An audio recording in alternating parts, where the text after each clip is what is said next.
Shalom, selamat pagi. Apa kabarnya? Bertemu lagi di Sekolah Minggu Gereja Baptis Efrata untuk kelas dewasa, remaja, dan senior. Hari ini kita akan belajar dari pelajaran yang ke-12 yang mengambil judul Berpegang Teguh pada Ajaran Kristus. Kita akan sama-sama belajar dari Kolose 2 ayat 6-15. Kolose 2 ayat 6-15. Bapak Ibu Saudara sekalian, saya akan membantu membacanya dari sini, tapi yang ada Alkitabnya, mari sama-sama dibuka. Kita akan membacanya bersama-sama dari Kolose 2 ayat 6-15. Kamu telah menerima Kristus Yesus Tuhan kita, karena itu hendaklah hidupmu tetap di dalam Dia. Hendaklah kamu berakar di dalam Dia dan dibangun di atas Dia.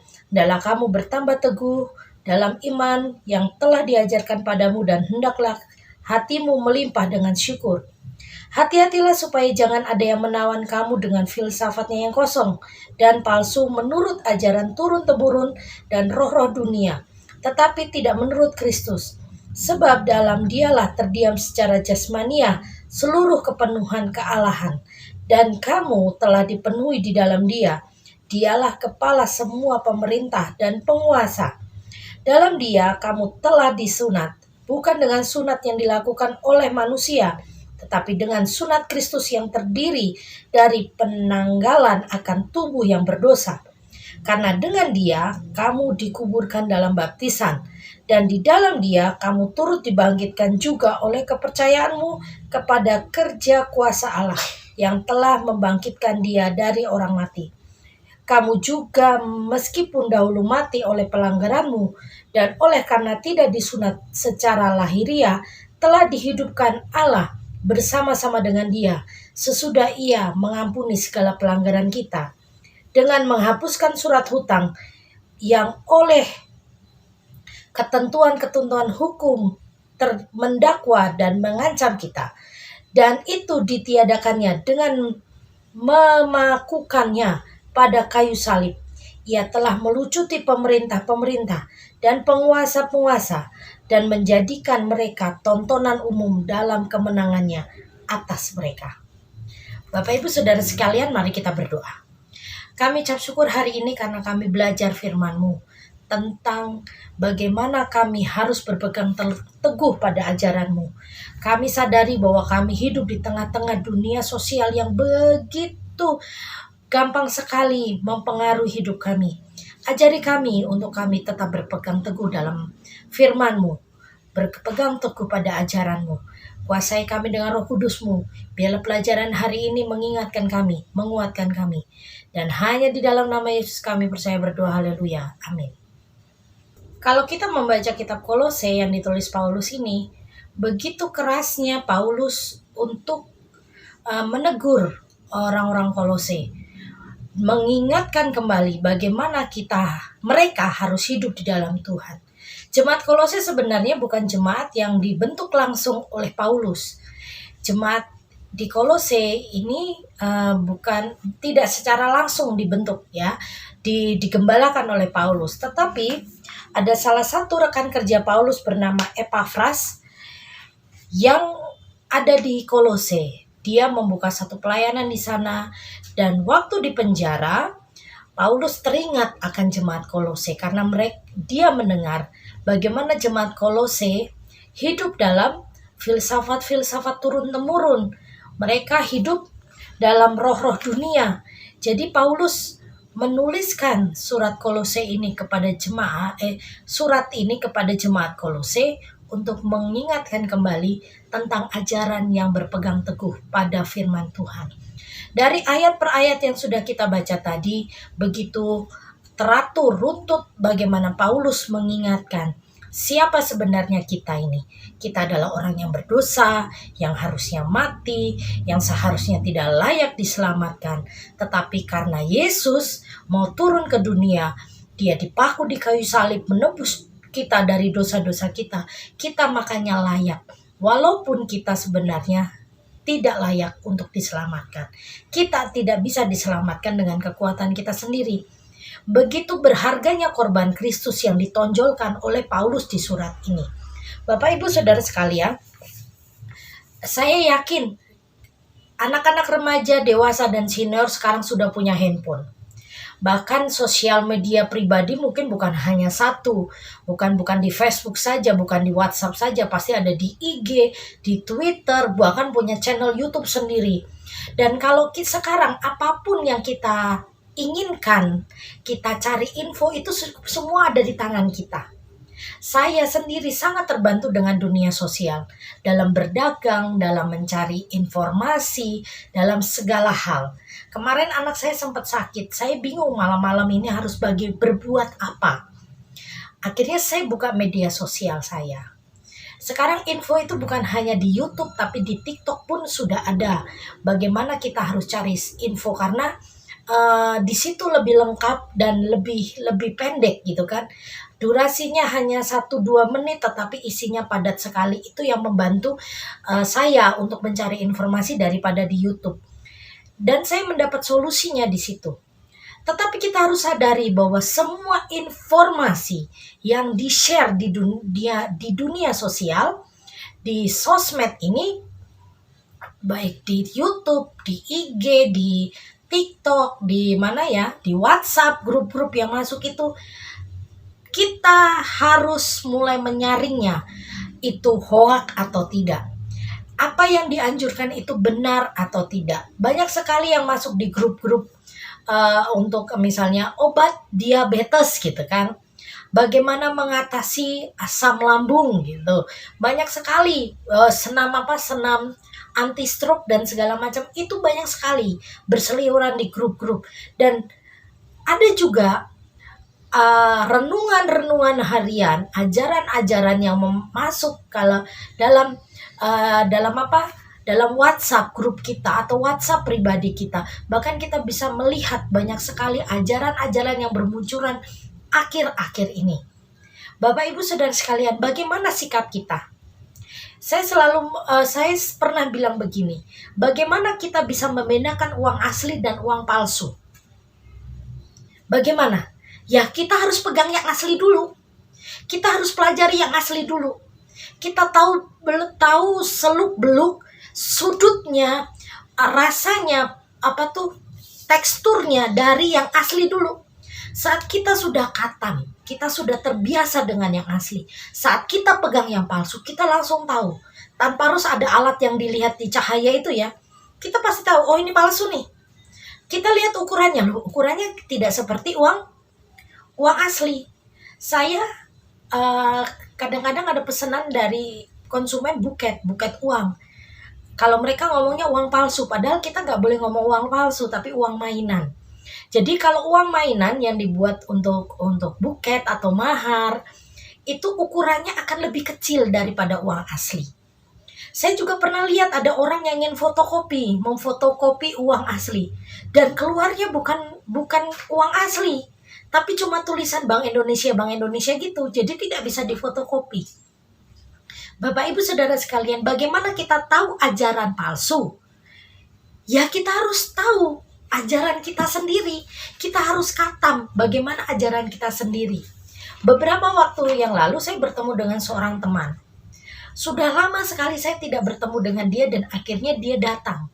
Waktu itu posisi saya di gereja sedang dekor ulang tahun gereja, dia datang. Saya bilang, datang aja ke gereja, saya ada di sini. Waktu dia datang, saya senang sekali karena udah sampai mungkin 10 tahun lebih saya nggak ketemu dia. Walaupun kita masih chatting, walaupun masih WhatsApp, kita bertemu langsung. Dan saat bertemu langsung, kami punya teman satu lagi yang waktu saya pulang ke kampung, ke Klaten, itu saya merasa, ini orang kok aneh ya, kok ada perubahan. Tapi saya diam saja. Akhirnya teman saya bicara, dirimu ketemu gak sama si A? Iya ketemu, bahkan aku main ke rumahnya. Kenapa? Saya bilang gitu. Kamu ngerasa gak kalau orang itu bro? Iya, aku ngerasa bahwa berubah sekali, tidak seperti dulu lagi. Ada apa sih gitu. Akhirnya teman saya bercerita, dia mempunyai satu pegangan yang berbeda. Jadi selama 2 tahun dia tidak ke gereja karena dia tidak vaksin. Kan selama ini kan ke gereja kita harus peduli lindungi ya kan?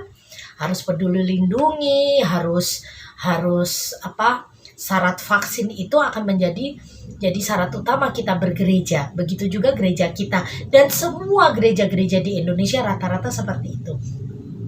Dia punya pegangan bahwa vaksin itu adalah tanda-tanda antikris. Dia memegang satu pandangan atau penglihatan salah satu orang yang dianggap bahwa orang itu memang punya karunia penglihatan di masa depan. Bukan hanya dia saja, tapi suaminya, anak-anaknya, mertuanya, bahkan keluarga besarnya pun memegang prinsip seperti ini. Waktu saya bilang gitu, loh terus kalau mereka nggak vaksin, mereka terus gimana? Makanya suaminya akhirnya keluar dari pekerjaannya yang menurut saya itu pekerjaan yang sangat diimpikan oleh orang lain. Dia bekerja di salah satu distributor motor yang terkenal. Bahkan dia sudah sering bahkan disekolahkan ke luar negeri gitu kan. Tetapi karena keyakinannya dia ini, karena syaratnya kan harus vaksin dan segala macam, dia keluar dari perusahaannya itu dan membuka usaha sendiri. Dulu pemikiran saya dia keluar karena dia nggak mau LDR dengan keluarganya. Teman saya ini adalah seorang guru yang di salah satu negeri. Dia adalah pegawai negeri. Tetapi akhirnya dia keluar juga karena pendiriannya seperti ini. Anak-anaknya, salah satu syarat anak-anak sekolah kan juga vaksin ya. Akhirnya anak-anaknya homeschooling. Dan selama 2 tahun mereka tidak bergereja. Berarti online saya bilang gitu. Online pun aku juga nggak tahu. Bapak Ibu, saya mengambil contoh seperti ini adalah ada banyak sekali ajaran dan ajaran yang dipegang oleh teman saya yang seperti ini. Dia meyakini bahwa vaksin ini adalah salah satu cara iblis untuk mengacaukan kehidupan dunia dan mengacaukan, meracuni hidup kita orang-orang Kristen. Saya di sini tidak ingin mengatakan itu benar atau salah. Kita belajar dari ajaran Paulus beberapa hari yang lalu. Orang yang punya pendirian ini, kita tidak boleh menimbulkan syak, ya kan? Batu sandungan. Saya ngomong juga sama teman saya. Secara pribadi, saya menganggap ajaran itu aneh. Tetapi saya juga tidak ingin melangsung, wah ini orang ini perlu diingatkan nih. Nah, saya tidak punya panggilan untuk itu. Tetapi saya akan doakan supaya Tuhan membukakan yang terbaik. Karena orang kalau sudah punya pendirian seperti ini, kita datang, malah hubungan kita nanti jadi tidak baik. Biarlah kita menjalin hubungan ini tetap baik. Siapa tahu nanti satu hari Tuhan membukakan kesempatan kita untuk berbicara. Saya bilang gitu sama teman saya yang datang itu. Kita banyak sekali di dunia sosial melihat bahwa ajaran seperti ini. Ada salah satu ajaran yang saya juga pernah lihat bahwa sebenarnya Abraham itu punya istri, keturunan Abraham itu ada di Jogja gitu kan. Dan di Jogja ini yang kelak dia akan dan keturunan-keturunannya inilah yang akan membuat satu gerakan besar gitu kan. Gerakan besar yang akan di akhir zaman. Bahkan detil alamatnya di mana, anunya di mana pun detil. Dalam hati saya, mengapa kok bisa punya pemikiran seperti ini? Padahal Alkitab sendiri mengatakan kita tidak ngerti hari, masa, waktunya Tuhan datang. Tuhan datang seperti pencuri. Dalam hati saya, Alkitab sudah mengatakan jelas tentang akhir zaman. Dan di Alkitab sendiri, Tuhan bilang itu hanya Bapa yang tahu, anak pun tidak tahu. Hanya Tuhan kita yang tahu. Mengapa kita mengira-ngira sesuatu hal tentang kerahasiaan Allah. Beberapa puluh tahun yang lalu ada satu ajaran mengatakan Tuhan datang hari ini. Mereka menjual semua harta bendanya, mereka berkumpul di satu tempat, mereka berdoa, menunggu, tapi tidak datang. Ini yang ingin saya sampaikan ke Bapak Ibu Saudara sekalian. Kita banyak sekali membaca, mendengar, melihat di sosial media bagaimana ajaran-ajaran itu mulai bermunculan. Bahkan adalah salah satu pengikut iblis dari satanis yang bertobat mengatakan bahwa kematian Ratu Elizabeth itu membuat materai di barat itu terbuka, bahkan akan terjadi goncangan-goncangan seperti ini. Kalau saya pribadi, saya kembali lagi di Alkitab. Tiap langkahku diatur oleh Tuhan, dan tangan kasih-Nya memimpinku. Ya kan? Di tengah gelombang dunia menakutkan, hatiku tetap tenang teduh. Setiap langkahku, ku tahu Tuhan yang pimpin. Ya kan Bapak Ibu Saudara sekalian? Saya punya prinsip segini, kenapa? Saya tidak mau ini mendengar ini menjadi kekhawatiran bagi saya. Saya tidak mau mendengar hal-hal itu membuat saya ketakutan. Saya gak mau mendengar itu lebih dan tidak mau percaya, karena apa? Biarlah kepercayaan saya kepada Tuhan itu semakin besar. Kalau salah satu orang bilang begini, kayaknya tahun depan ekonomi akan krisis seperti ini, saya langsung tadi malam saya bilang biarkan saja dunia bicara apa. Tetapi yang saya pegang adalah Tuhan Yesus pasti pegang saya. Tuhan Yesus pasti berkatin saya. Tuhan Yesus pasti buka jalan buat saya. Kenapa? Dunia mulai menggembur-gemburkan ini karena ingin mengecilkan iman kita. Alkitab hari ini mengingatkan kita, Bapak Ibu Saudara sekalian, kita baca sama-sama.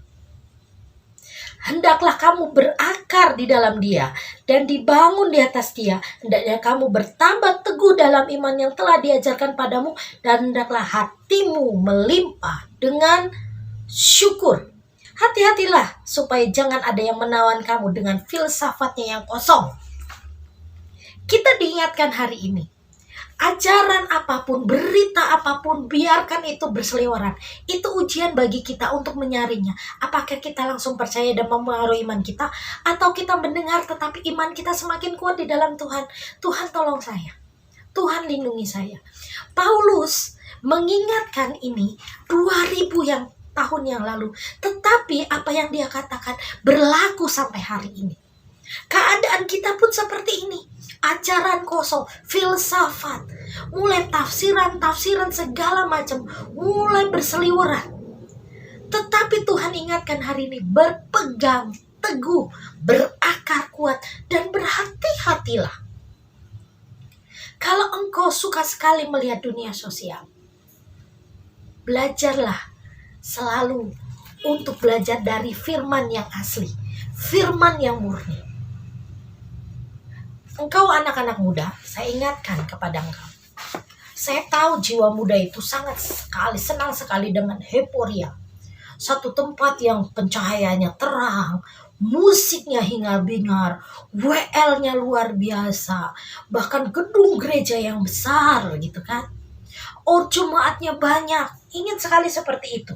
Saya lihat, tetapi saya perhatikan anak-anak muda hanya senang sekali untuk worship, menyanyi, memuji Tuhan, melompat-lompat. Tetapi iman mereka hanya sebatas nyanyian, tanpa mempribadi nyanyian itu. Firman Tuhan mereka tidak dalami. Pujian berjam-jam, 1 jam, tapi firman Tuhan hanya 30 menit. 30 menit pun banyak bercandanya. Intisari firman Tuhan hanya sedikit. Suka sekali anak-anak muda mendengarkan hamba-hamba Tuhan yang banyak bercandanya, banyak banyolannya. Tapi saat hamba Tuhan yang mengajarkan firman Tuhan yang keras, mereka sudah menyingkirkan. Ngapain sih engkong ini ngapain sih bapak ini si aki-aki ini ngapain sih gitu kan. Gak kekinian katanya gitu. Dengarkan baik-baik. Engkau anak-anak muda adalah sasaran empuk bagi iblis untuk memisahkan engkau dengan kasih Tuhan. Kalau engkau tidak berpegang teguh pada firman Tuhan, engkau akan tersingkirkan. Karena tekanan dunia ini semakin kuat. Kalau engkau tidak berakar kuat, engkau akan tumbang. Saat engkau sudah tumbang, engkau akan bangkit lagi. Itu akan susah. Tetapi bersama Tuhan kita yakin bahwa semuanya pasti mungkin. Berhati-hatilah, berjaga-jagalah. Terus-menerus perhatikan bagaimana engkau hidup. Jangan seperti orang sembrono, jangan seperti orang bodoh. Tapi engkau harus seperti Yusuf. Walaupun dia ditekanan, walaupun dia dihina, walaupun dia digoda, walaupun dia ditempatkan di tempat yang tidak enak, paling hina, Tapi imannya sama Tuhan tidak pernah berubah dan dia dipermuliakan. Yusuf itu. Tadi malam saya bicara dengan salah satu anak muda. Dia dalam pemulihan, dalam sakitnya. Saya bilang sama dia, "Bo, kamu kesaksian. Siapa tahu kesaksianmu itu menolong anak-anak muda yang lain yang punya sakit sama kayak kamu. Sehingga mereka mulai berjuang." Akhirnya dia bilang, "Ini lagi proses, Bu. Nanti saya akan kesaksian sambil bernyanyi dan membuat channel YouTube. Jadi saya akan buka dengan anak-anak muda di gereja." Oh ya, bagus. Terus dia bilang, "Kalau ingat waktu zaman sakit, Bu, saya sepertinya takut. Waktu itu saya benar-benar takut sampai si mami akhirnya nangis." Saya langsung bilang, "Waktu itu aku nelpon mamimu karena saking marahnya saya. Kamu tidak mau dibawa rumah sakit padahal kamu seperti itu. Saya marah," dia bilang itu. "Kenapa kamu tidak mau? Padahal itu satu-satunya pertolongan tuh lewat rumah sakit." Lah saya takut. Saya akhirnya bilang, waktu Tuhan Yesus disalib, apa dia nggak takutan? Di Taman Getsemani dia berlutut, berdoa, menangis di hadapan Tuhan. Bahkan keringatnya pun berubah jadi darah karena ketakutannya. Tapi kita diajarin oleh Yesus, kita bukan pengikut yang pengecut. Dia ngajarin, dia mencontohkan. Yesus mencontohkan, dia maju. Walaupun dia takut, dia maju. Kita pun harus begitu. Sekarang kau sudah pulih, Tuhan berkati seperti ini. Kau harus jadi berkat buat orang lain. Proses yang kemarin itu menghancurkan kamu, yang keras kepala, maunya sendiri, tidak mau bekerja sama, akunya gede. Sekarang kamu harus menjadi pribadi yang berubah. Andaikan dulu anak ini dan keluarganya tidak berakar pada Tuhan, apa yang terjadi? Mungkin sudah tidak punya pengharapan lagi.